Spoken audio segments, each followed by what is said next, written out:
Então, parte 3 do Pandemias no Brasil. Pandemia no Brasil, acertos e erros. Então, continuando a entrevista com o Dr. Carlos Gottschall. O senhor quer dizer com terríveis efeitos colaterais? Abre aspas para o Dr. Carlos. Sim, países que enfrentaram a pandemia sem histerismo, com relativa abertura, demonstram resultados positivos. Dizem mais, a Suécia teve mais morte que alguns outros promotores do confinamento radical. Talvez seja o preço a pagar. Não entende esses idiotas da objetividade que a atitude sueca abrandou os outros efeitos maléficos colaterais, já citados do isolamento absoluto. Continuam não entendendo que focar só na doença, destruindo a economia, causa muito maior prejuízo em vidas e qualidade de vida, pois a economia saudável propicia a vida e o contrário mata mais que o vírus. Isso é verdade, gente. Isso aí, a gente tem que ser maduro, adulto o suficiente para saber que para você tratar de uma doença, você precisa comprar remédio, você precisa se alimentar bem, você precisa de dinheiro para pagar o hospital, pagar a injeção, etc. Então você tem que tratar bem a economia, porque economia é saúde. Economia é vida, sim. Tá? Os profetas aí só da ciência estão matando a própria ciência com essa... não pensar na economia. Tá? Pior de tudo é a destruição da economia. Abre aspas com o Dr. Carlos. Lógico, a destruição da economia por medidas sem contestação, com suas terríveis consequências, constitui verdadeiro crime contra a humanidade e atende a propósitos hegemônicos, auxiliados por líderes incapazes de enxergar objetivos bem claros. Não se salvam alguns com o sacrifício de todos. Se não intencional, o prejuízo pelo descuido contaminante deve ser cobrado da China. Mas isso não é desesperador? Abre aspas para o Dr. Carlos. Verdade. Quem tenta enxergar um pouco o futuro desespera-se. Estamos vendo claro o autoritarismo e controle social por governos inspirados em hegemonia chinesa e que não sabe o que é democracia, transformando pessoas em robôs. Direitos consagrados são constantemente violados, como o de ir e vir, o de escolha, que ficam subordinados à licença de qualquer guarda munido de uma autoridade que não pode ter abordando pessoas, caçando-as nas praias ou até nadando no mar. Uma estupidez sem nenhum sentido que mata a alegria, o exercício e o lazer. Isso a gente está vivendo no Brasil, né? Se a gente ficar só um mês só, né? Isso, abre aspas para mim agora. O primeiro mês. Ó, se tudo tivesse sido feito assim, a OMS falado certo, no tempo certo, pegou um vírus correto, vamos impedir carnaval, não abrisse carnaval, né? E a gente não teria contaminado muita gente logo, porque não abriu o carnaval. Aí se a gente tivesse, como é que se diz, ficado tipo 3 semanas lockdown, Brasil inteiro, pá, fechado. Aí depois abria tudo, mas com um controle consciente que nem está agora, não estaríamos bem melhor, né? Mas infelizmente não foi assim. É fácil falar agora, né? Depois do que ocorreu, mas agora. Eu sei que é duro para os governantes, os prefeitos, tudo. Essa situação é dura para todos nós. E é fácil falar agora, né? Mas estou colocando meu ponto de vista. Fecha aspas. Bom, vamos lá. O que certa, agora abre aspas para o Dr. Carlos. O que certa e poderosa mídia faz um ensaio aterrorizante para transformar pessoas em robôs. Todos os heróis que morreram no passado para termos liberdade estão sendo receptados pelos novos psicofantas e suas medidas esdrúxulas e mortais. Não sei o que quer dizer psicofantas, depois eu vou pesquisar. O senhor não acha que o cenário é terrível? Abre aspas para o Dr. Carlos. Sim, mas o que estão fazendo sugere terrível cenário não longe de implantar-se e destruir todas as conquistas humanas de direito e liberdade desde a Revolução Francesa. O que certa e poderosa mídia faz um ensaio aterrorizante para transformar pessoas robô, sem face, sem vontade, sem crítica, autômatos, obedientes e decisões estatais.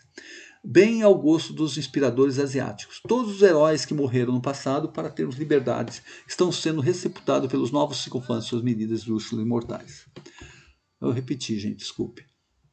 É verdade que com tanta higiene o sistema imunológico pode se atrofiar?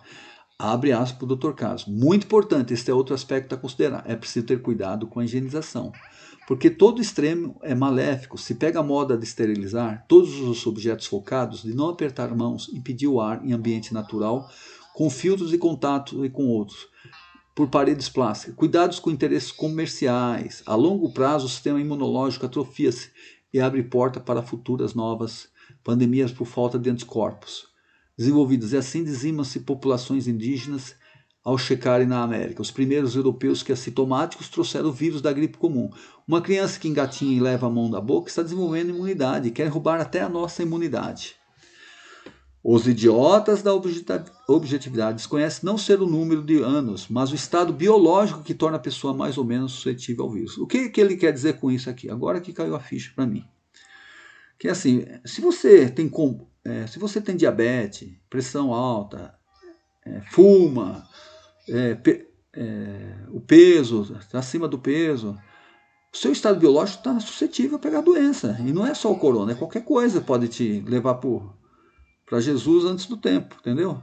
Então, a gente tem que refletir isso aí, gente. E as pessoas do grupo de risco com mais de 60 anos? Abre aspas para o Dr. Carlos.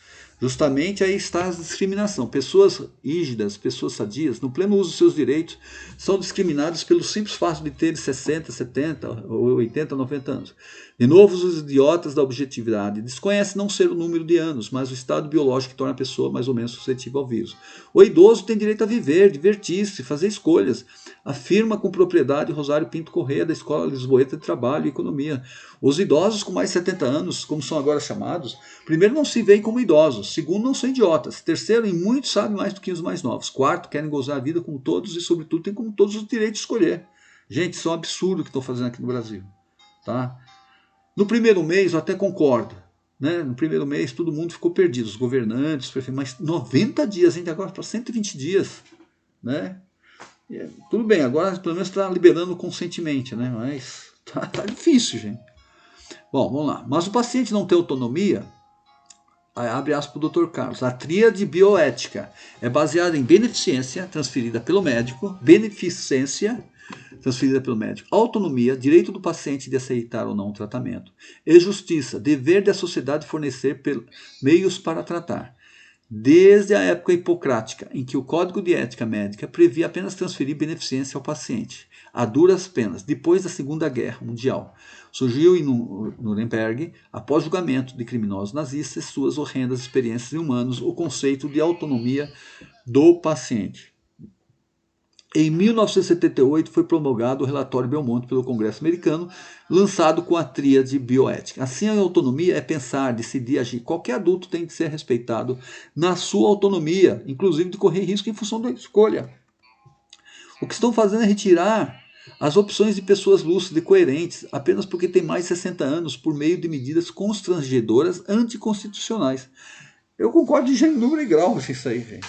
Né? A gente deveria ter a questão de escolher, né? Agora a gente já tem musculatura para conviver com essa doença, esse vírus aí, né? A gente usa máscara, etc, um monte de coisa, né? Bom, vamos lá, vamos continuar para tentar cumprir a meta aqui. Como se rebelar, a intimidação é muito grande, Dr. Carlos. Pois é. Abre aspas para o Dr. Carlos. É incrível alguns aderirem a atitudes intimidadoras, tão duvidosas.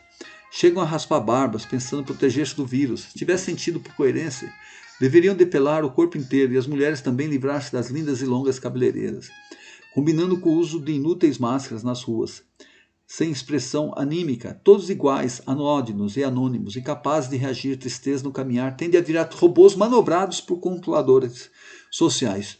Chegam ao objetivo anular todas as conquistas de liberdade humana para melhor mandar.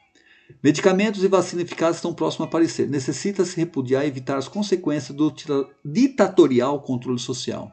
As pessoas aterrorizadas estão próximas a serem anuladas arbitrariamente em vontades ou atitudes, se a sociedade não exibir o direito de reagir, se o ensaio de totalitarismo midiático e governamental prosperar. Em tempo. Aí o repórter. Transformei esta entrevista em forma de pergunta e resposta para torná-la mais didática para o público jovem da Folha do Meio, baseado em um artigo do professor Carlos Antônio Macha Gottschall, médico do Kremers 2862. Membro titular das Academias Sul-Rio Grandense Nacional de Medicina, publicado na Gazeta do Povo. Silvestre Gorgulho, repórter. Não é pouca coisa não, gente. Fique atento.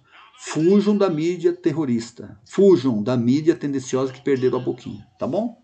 Fique com Deus. Até a próxima.